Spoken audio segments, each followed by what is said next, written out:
Hey guys, good morning, good morning, good morning. Luzon, Visayas at Mindanao, good morning sa inyo lahat guys. Ito guys, time check is 5:35 ng umaga ng Miyerkules guys. Ito nakapag-prepare na ako, nagbihis na. Kasi nagta-type B ako kaya ano ko kasi doon ako nag-uniform kasi mahirap buksan yung roll up naka-uniform. So guys, kumusta kayo guys? Kumusta ang morning natin?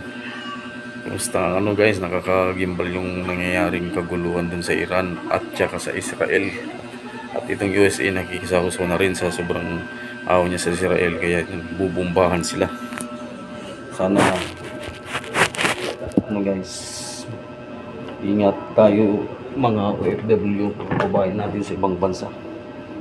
Lalo sa Israel kasi kinakawawa ng Iran. Sana mag-iingat po tayo lagi dyan mga kababayan dyan sa Israel. At sana pagdasal natin sa Panginoon tumigil na yung gera dyan.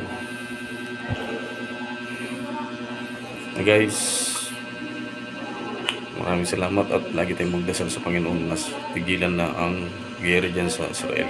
At ingat na ingat po kayo lagi dyan sa bansang Middle East,